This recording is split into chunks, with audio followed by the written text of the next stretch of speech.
ராமாயணத்தில் அக்னியில் மிதந்து சீதை தனது கற்பை நிரூபித்தது போன்று தன் மீது சுமத்தப்பட்ட குற்றச்சாட்டுக்காக வாரந்தோறும் விளக்கமளிப்பதாக இயக்குனர் அமீர் வேதனை தெரிவித்துள்ளார். சீதையும் நானும் கிட்டத்தட்ட உடன் பிறந்தார்கள் போல. அவராவது ஒரு முறை நிரூபித்தார், நான் வாரம் நிரூபித்துக் கொண்டே இருக்கிறேன். குற்றத்தோடு தொடர்பு இருக்கான்னு கேட்டா இல்லடா, அந்த தைரியமும் திமிரும் எப்பயுமே என்கிட்ட இருந்துகிட்டே இருக்கும். நான் வெறுக்கிற ஒரு விஷயத்துல என்னை கொண்டு வந்து தொடர்புபடுத்தும் போது அது என்ன மட்டுமா பாதிச்சுச்சு, என்னுடைய குடும்பத்தை பாதிக்குது. திமுக முன்னாள் நிர்வாகியும் திரைப்பட தயாரிப்பாளருமான ஜாஃபர் சாதிக் போதைப்பொருள் கடத்தல் வழக்கில் கைதாகி சிறையில் உள்ளார். இவருடன் நட்பு பாராட்டியதற்காக தமிழ் சினிமாவின் முன்னணி இயக்குநர்களில் ஒருவரும் நடிகருமான அமீர் போதைப்பொருள் தடுப்பு பிரிவு மற்றும் அமலாக்கத்துறை விசாரணை வலையில் சிக்கினார்.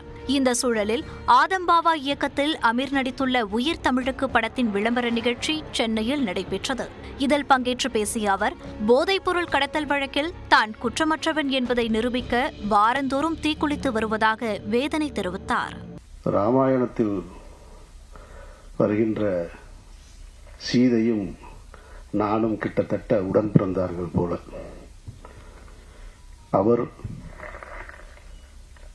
அக்கினியில் மிதந்து தன்னுடைய கற்பையை நிரூபித்தார், அவராவது ஒரு முறை நிரூபித்தார், நான் வாரம் நிரூபித்துக் கொண்டே இருக்கிறேன். ஜாஃபர் சாதிக்குடன் பழகியதற்காக தான் குற்றம் புரிந்ததாக கூறுவதை துணிந்து எதிர்ப்பேன் என்று அமீர் சூளுரைத்தார். அவருக்கும் எனக்கும் தொடர்பு இருக்கா? ஆமா, அவருக்கு எனக்கும் தொடர்பு இருக்கு. நீங்கள் சொல்கின்ற அவர் மீது காட்டுகிற குற்றத்தோடு தொடர்பு இருக்கான்னு கேட்டா இல்லடா, அந்த தைரியமும் திமிரும் எப்பயுமே என்கிட்ட இருந்துகிட்டே இருக்கும். அப்ப நீ குற்றச்சாட்டை அந்த சந்தேக நிழல் என் மீது விழவில்லது தப்பு கிடையாது. ஆனால் தீர்ப்பு எழுதுறீங்க பாருங்க, அது ரொம்ப ஆபத்தானது. அந்த தீர்ப்பை எழுதுவதற்கு உங்களுக்கு யார் அந்த அதிகாரம் கொடுத்தது? நீதிமன்றமா? நீங்க எல்லாம் நீதிபதிகளா? எந்த அடிப்படையில் கொடுக்குறீங்க?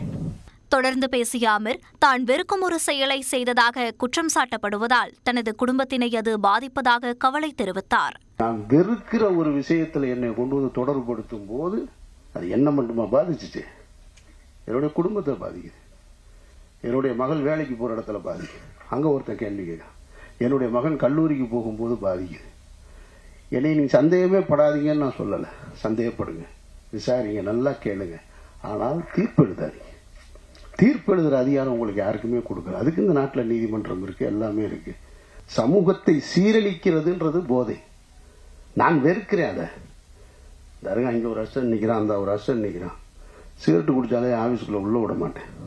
போதைப்பொருள் வழக்கில் தனக்கு தொடர்பு இருக்கலாம் என சந்தேகிக்கும் நண்பர்கள் விலகியே இருங்கள் என்றும் அமீர் கேட்டுக் கொண்டுள்ளார். அலைபேசியில் ஒரு 2000 எண்கள் இருக்கும். அதுல 1950 எண்கள்ல இருந்து அழைப்பு வர்றதில்லை, அப்படியே நின்றுச்சு. பறவைகள் நிறைய இருக்கக்கூடிய ஒரு மரத்துக்கு பக்கத்துல ஒரு வெடி சத்தம் கேட்டவுடனே பறவை பூரா ஓடி போயிடும். அந்த மரத்துல எதுவுமே இருக்காது, எல்லாம் ஒரு அப்படின்ற செகண்ட்ல காணாம போயிடும்.